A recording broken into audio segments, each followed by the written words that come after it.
Thank you. You're a guest of honor. Koko Kondo was just 8 months old when an American B-29 aircraft named the Enola Gay dropped an atomic bomb that hit her hometown of Hiroshima.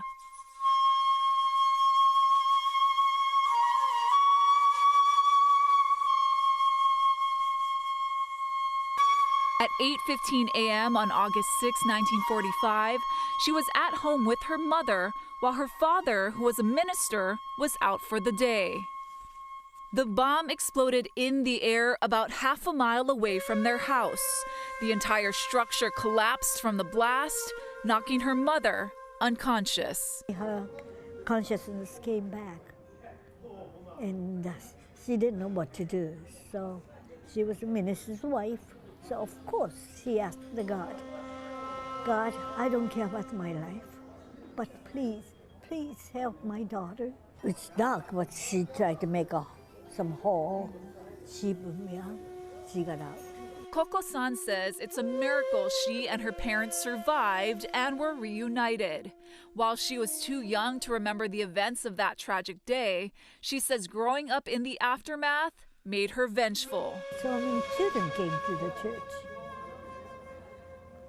but no adult escorting them. What's happened? What's happened to the adults? Just the children. Then I found out that they are the orphans. Some of the girls, the eye couldn't close because it's all, always, open. Some girls' lips are all melted with the chin. All the fingers were melted together. I thought, when I grow up, I am a good person. So I am going to find the people who are on the B-29, Enola Gay. I wanted to give them a punch or a bite or a kick. I'm gonna revenge. At the age of 10, Koko-san would get her opportunity. Her father was invited to be the featured guest on an NBC TV show. The name was This Is Your Life. The highlight of that show was two men.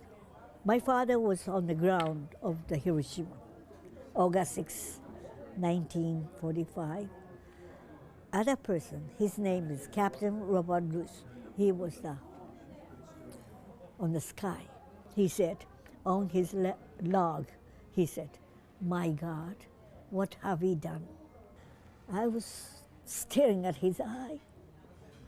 I saw the tears came down from his eye. I was so shocked. Monster. And tears, I never heard such a story. He's the same human being with me. I just wanted to touch his hand. That's my way of sorry. I hated you, but yes, now I learned I shouldn't hate you. I should hate the war itself.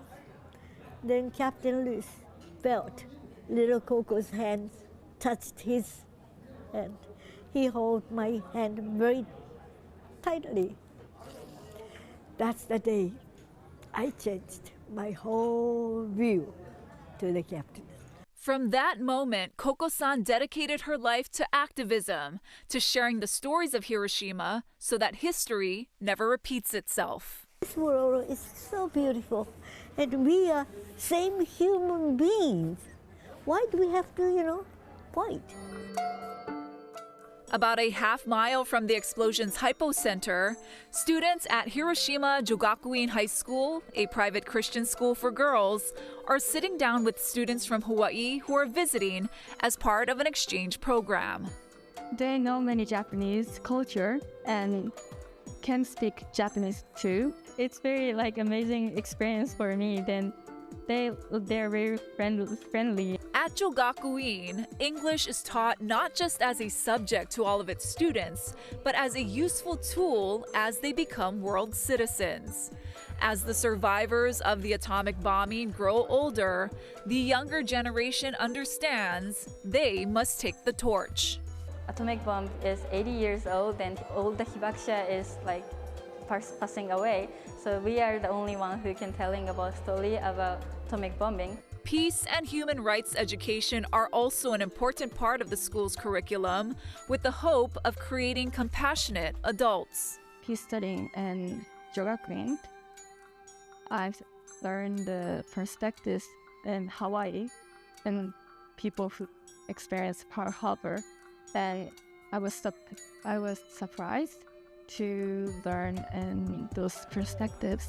I have heard that in many countries they don't learn about the atomic bomb deeply as Hiroshima, so I wish in schools they can learn more and know in different perspectives. Since 2001, the Japan-America Society of Hawaii has been taking local students on a 10-day trip to Hiroshima to do just that. So that students from all over Hawaii could have the potential to go to Hiroshima, learn about what happened, learn about the relationship between Hawaii and Hiroshima, and also learn about what it is like to be in a place that really promotes world peace. And hopefully that gets ingrained in them and they become ambassadors of peace. Mia Nishiguchi from Kalani High School and Chloe Tonda from Punahou School were selected as the 2025 Peace Scholars. They're worried about the state of the world and the escalating tensions between countries. They say a lot can be learned from Honolulu and Hiroshima. Our relationship between Hawaii and Hiroshima is inspiring in a way, because they did unspeakable things to each other, and then in the modern day they're still able to have a sister city connection, which is not only inspiring, we can prove that that type of mending of broken bonds is possible. I feel like by bridging these sister cities, we're allowed to see them at a humanistic level and understand them and realize that we're actually the same.